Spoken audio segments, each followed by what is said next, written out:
Hello again, welcome back to Asgard, and welcome back to Enigmatica to Expert. So, since last episode, it's still a little bit of a mess in here. But, I have removed those crates that were over here. This one's here, but this one's metals. We're going to be dealing with that later. That's no concern at the moment. I've removed all the storage crates that were over here. I have emptied them into the system. I've expanded on the number of 16K drives that we've got. I went mining and collected up more Certus quartz. This here is stuff that I'm not going to put into drawers, most likely. So I've got this stuff all separate. Some of it goes to specialized places, some of it goes elsewhere. You know, it's not going to go into drawers. So, and then I have removed most of the clutter here. This elevator is going to get moved back. It's where it's at, just temporary, because actually where it's at, there's going to be a controller over that, like long term. But anyways, I've got all this clutter out of the way. I moved our screens over to here. This is going to get covers.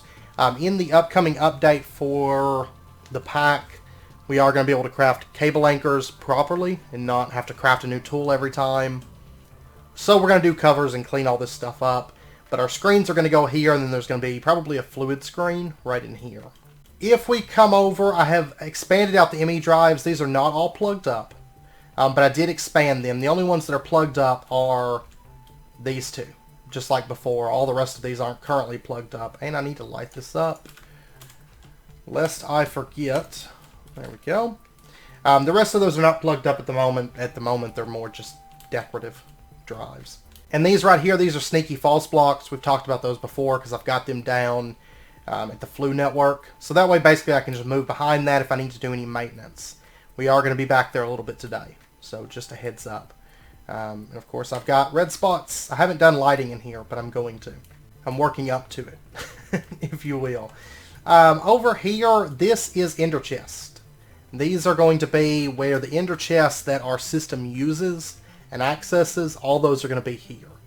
Because generally, large systems tend to have a number of ender chests. That way we have them all in one spot, all the ender chests that this system activates. And if something does happen to get stuck, we can check in here and we can unstick it. They're not currently plugged up. They're going to have importers on there, or in this case for the metals, there'll probably be an exporter there. But everything, you know, all the ender chests are just going to kind of go around this. I did increase the number of CPUs, so we are now running 5 CPUs. These are all just the same size. I haven't expanded them back at all. And also, I'm going to have to put false blocks in, probably right here, I think. We'll put in false blocks. And then back there we have our interfaces and our molecular assemblers. Once again, false blocks right there. This is going to get covered. And this whole area still has a lot of work to do. I've got a lot of work to do in here. And back in here we're going to have CPUs on the side. So, CPUs, and then this room's going to get expanded back and all that good stuff. It's going to be fairly large once it's all said and done. So, and then of course the controller is going to sit right in here, and it's going to kind of come back and forward and take up a big chunk of this little section here. And then this is going to get cleaned up. This is going to get cleaned up, and the RTG back there is going to get cleaned up on both sides. So, if we pop over to the IC2 area, this place is still in a state of disarray. I've been plugging things up. I have changed over this, and it's now plugged up with XNet. The XNet feeds over to this replicator and the replicator up there, and then also comes back and it feeds our reactor chambers. I did clean up all the Ender IO that was back here. This little bit of Ender IO cables are still here, and are probably going to stay here. It's only about 10 or 12 Ender IO cables that bring it over. Basically, it brings over the depleted rods over to there. And this is just our redstone conduit is plugged up still. And that gives us redstone control over that section. That is probably going to eventually change to wireless redstone. So, and then I tore that up. There used to be facades there. And if you remember, the cables came down right there. No longer the case.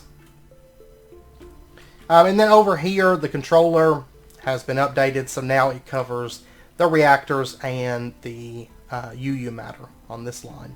This is all filtered like water buckets, UU matter, and then, you know, water, UU matter, and so on. And I know it sounds like the power's struggling. It's not. It's just I need to put more overclockers in the ore washing plant because it doesn't really keep up. And then the thermal centrifuge and the furnace are kind of kicking on and off. So that's going to get more overclockers. I just have to expand the power. But I did expand power, but not down here. Let's go back to the AE2 area. And one other thing that I've done is, if you recall last episode I mentioned I was going to automate replicators. I have automated replicators. I've also automated pattern storage. The only thing in the pattern storage line that is not automated, like if I was to order one of these, the silicon dioxide is not automated. I didn't automate that because it's not something, at least as of right now, it's not something we use very often.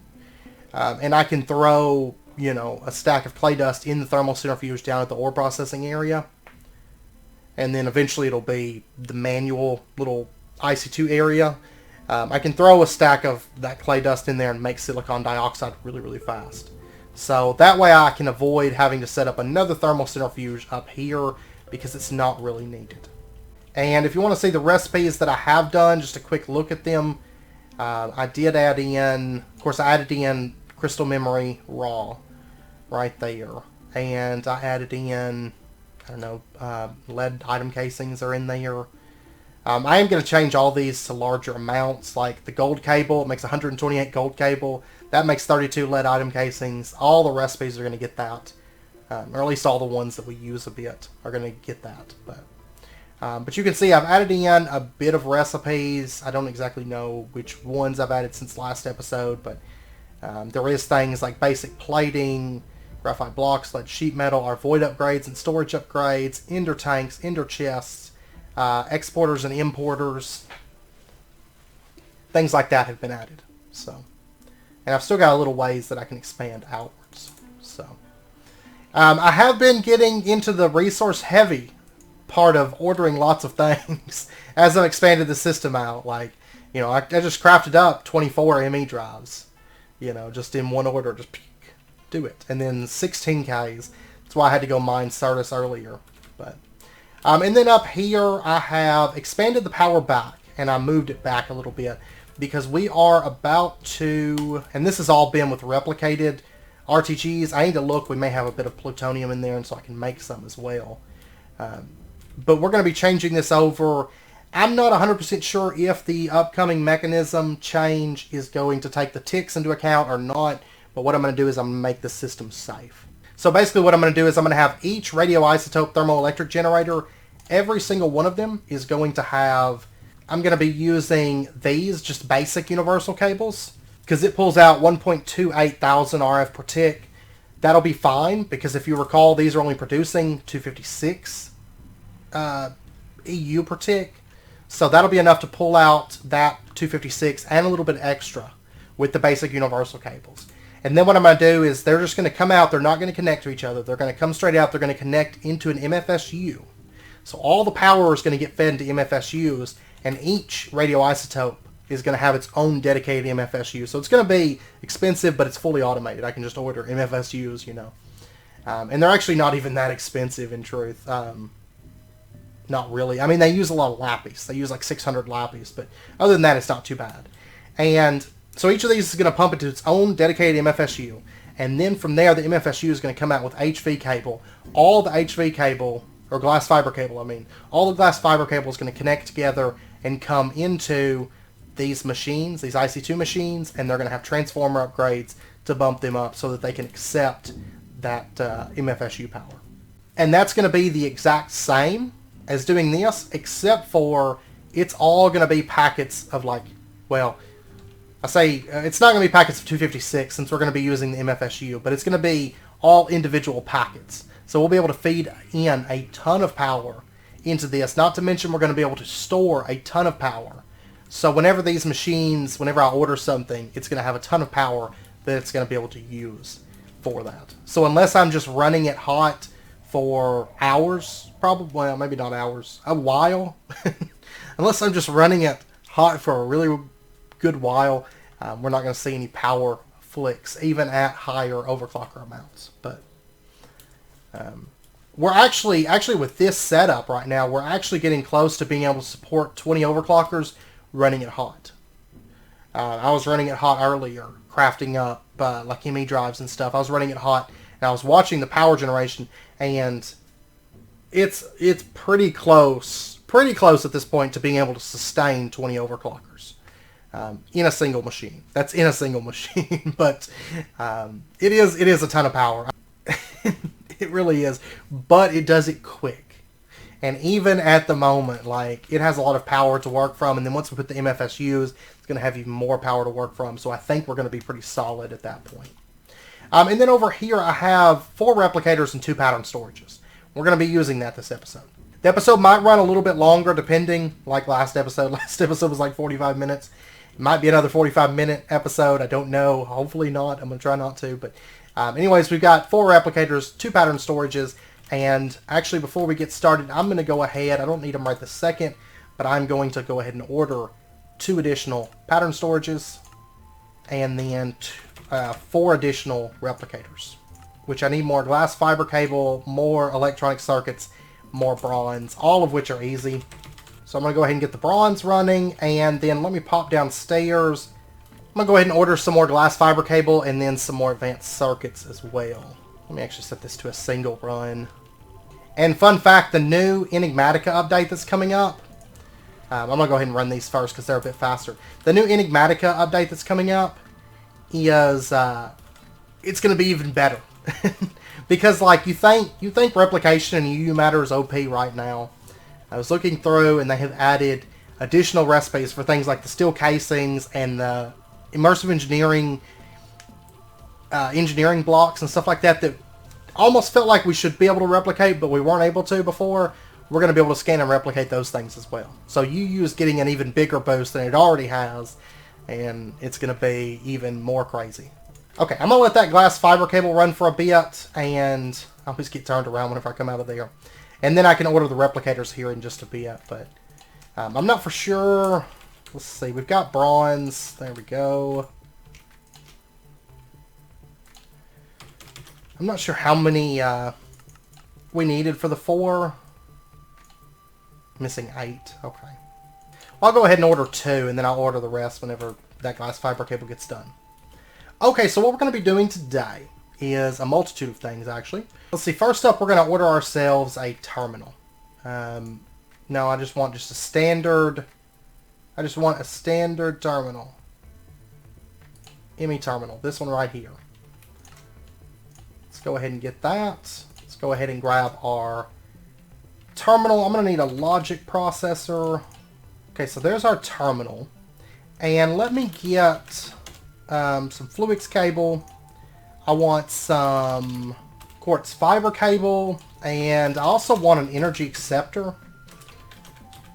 This right here. Which, let's see, we're going to need a few things. Fluix blocks I can do. There's that. And I could probably update it to a controller, I imagine. I don't really care, though. Yeah, it's a bit more work. I don't actually need it updated to a controller, though, so I'm not going to worry about that. And then let's get ourselves... I've got some smart cable here that I made that's magenta. You can craft this like 8 at a time, but we're going to be doing a color applicator so we can actually just put it on cables. I want that. And then I want some interfaces. That's going to be plenty. Actually, this one right here will be plenty for right now. And then let's get ourselves a storage bus. Okay, we've got 3 of them. That'll be fine for right now. Let's get a level emitter. And while we're waiting for that, let's go ahead and order a 16K. Well, actually, I've got 16K in that's empty. That'll be fine. Let's get ourselves and see. I've got an import bus on me. Oh, I need a toggle bus. Let's do just a standard one's fine. Let's go ahead and grab that. And the level emitter, is that done? It is. And let's also get a crafting card, which I should actually probably go ahead and automate these. So let me... I actually need to go through and just automate all cards, because... or at least most all of the cards, because you end up using them. So... And I have to say, I've been working on a lot of AE2, you know, on and off camera, and it has made me miss it so much, because it seems like lately I've been doing a bit of refined storage, which actually, if you didn't know, I hate refined storage. For the record, I cannot stand refined storage. And I've found myself doing it a lot lately, because either packs just didn't have AE2, or, well, there was a couple packs that had AE2 and refined storage, and I was like, well, I do AE2 all the time, so we're going to do refined storage. And then it was like, all of a sudden, like, none of the packs had refined storage, and so I kind of ended up doing a lot of refined storage here lately. Okay, so what we're going to do, I don't know if I want this here or... I think I want it right here. Because I forget that's height level for me when I'm in there. What we're going to do is we're going to put down a smart cable, magenta smart cable right there. We are going to attach a terminal right there. And this is eventually going to... that's going to have a cover for starters, but this is going to be smoothed out. So, and actually now that I think about it, this needs to come out another block. That's going to be perfect. I have it setting right there.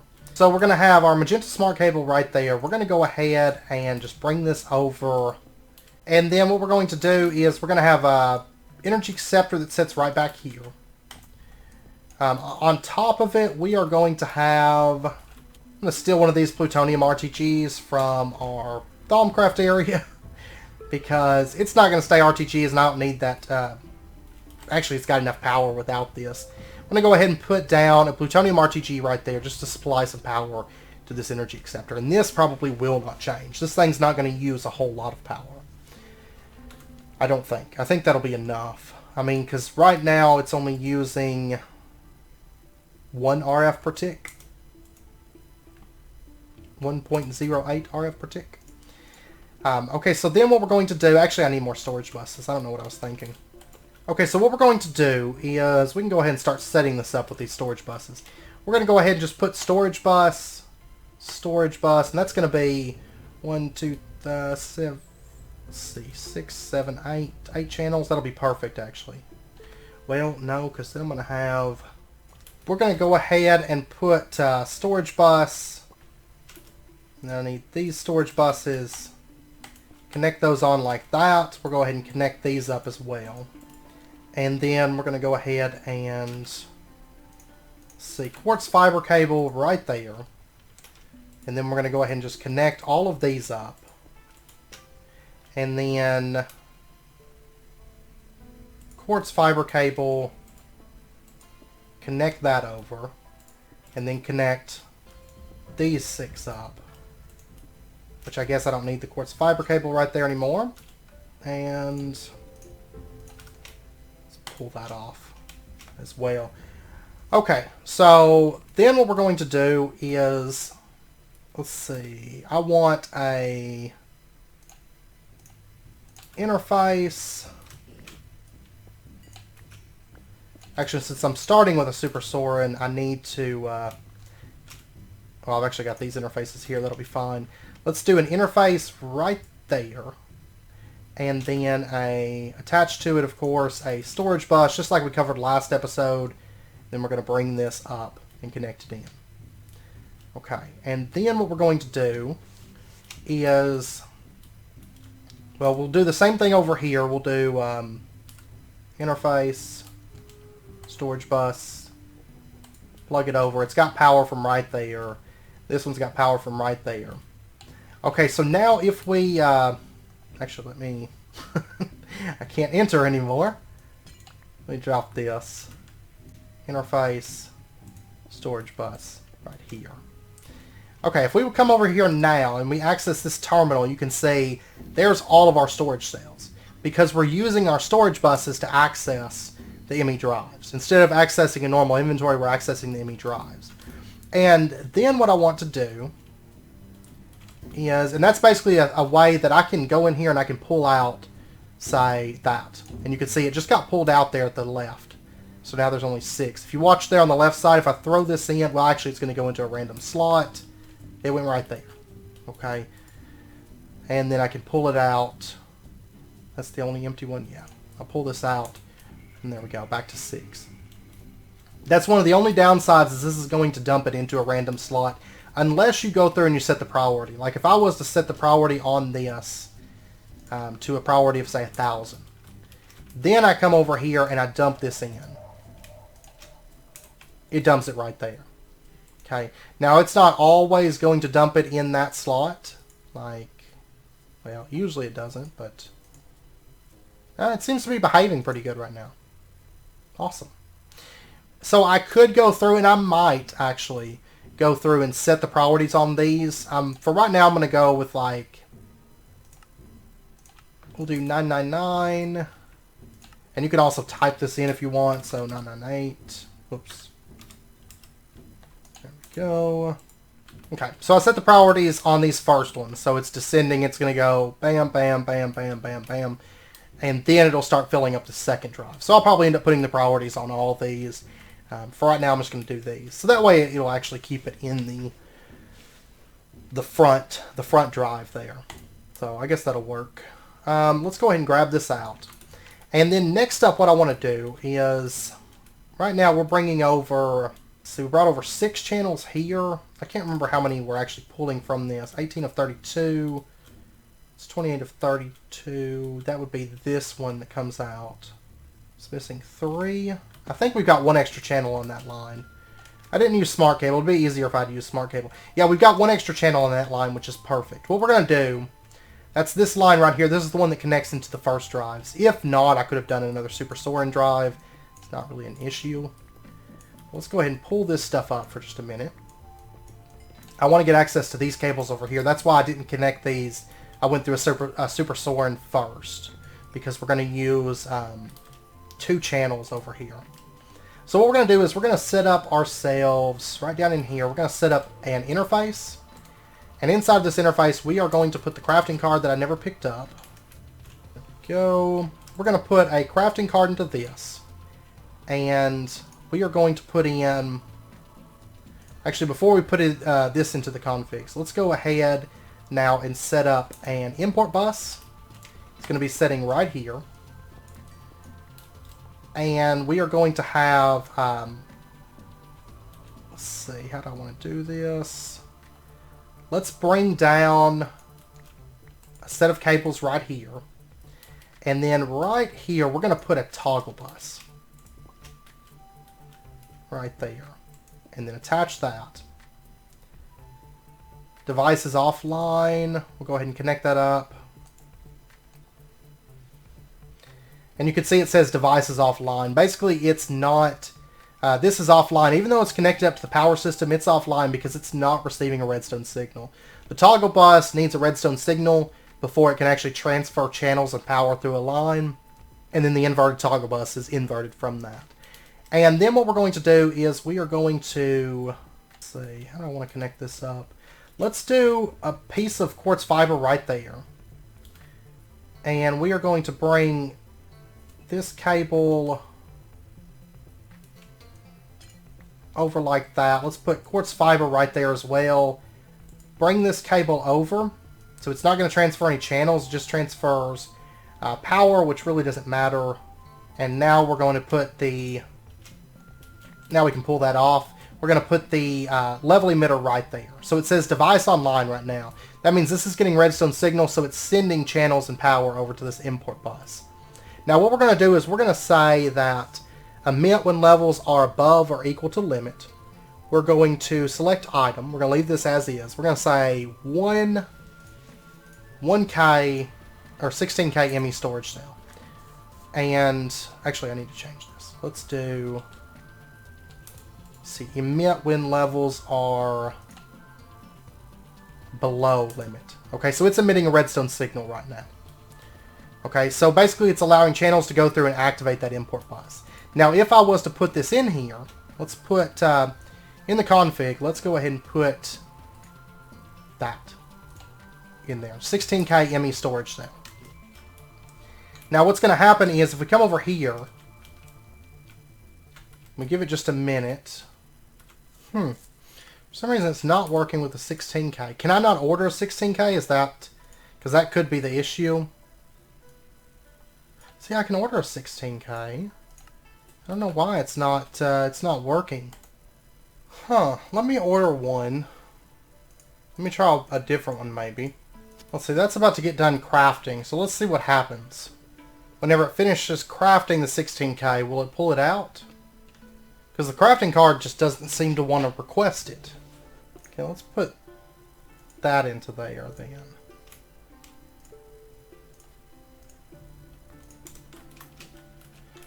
Okay, did it order one? It ordered one now. Okay, it has something to do with the MBT. It didn't like the one that I had in my inventory. So it has ordered another 16K. I'm going to have a few to start with. I'm not going to put those in there just yet. We're going to put those 16Ks in, but in just a second. Okay, so it just finished, and... Okay, so if we come down here and we watch it for just a second, we should see it's going to finish the 16K and it's going to pull it in, and then that redstone signal is going to go off. There we go. So it's pulled that in, and it shut off the redstone signal. We look in here, we've got another drive, and it's probably ordered another one now. It has.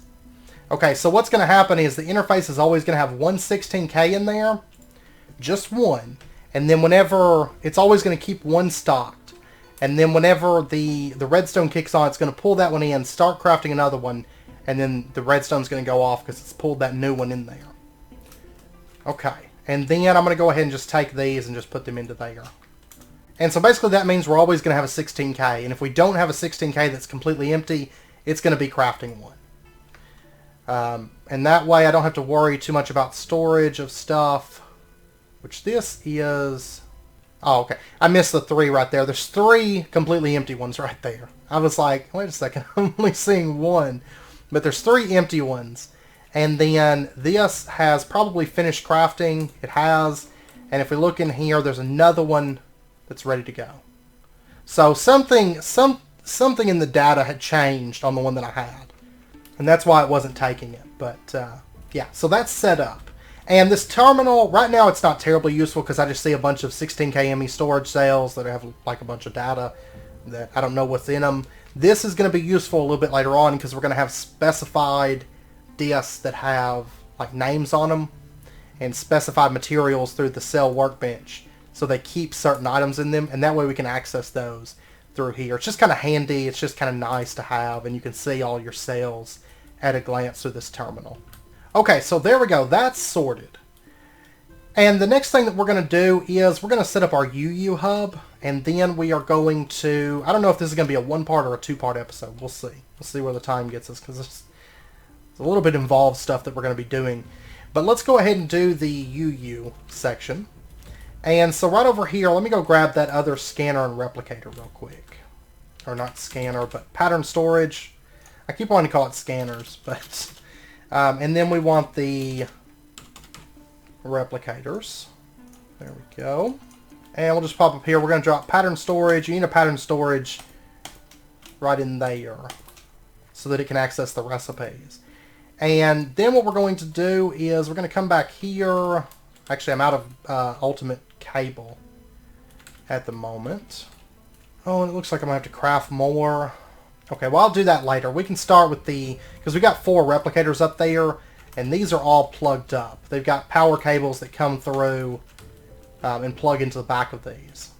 Okay, I was reviewing the footage, and I think right now is actually a really good wrapping up point, because we're right in the middle of the project. Or we're right in the middle of between 2 projects, and we're about to start another project, and when I got to reviewing the footage, I've got basically 2 parts again. That's a part 1 and part 2 thing. So we'll have 1 more episode of AE2, and then we're going to start into nuclear craft. So, and you also might notice a sound difference right now. I did get my new microphone in. I've been messing with that and working with that, and kind of playing with settings and all that stuff. It's a lot nicer than my last microphone. I've been waiting for this to really start moving into streaming or anything. I've been waiting on this for a little bit, and basically the microphone that I had, it was starting to malfunction. Like, I'd had it for a few years. I had a Blue Yeti, and this one is a Rode.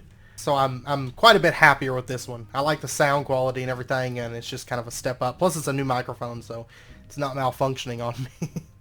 So Anyways, I am going to end out this episode here. Next episode, we're going to get into UU Matter Hub and get that stuff being auto-stocked, as well as stocking other items within our AE system.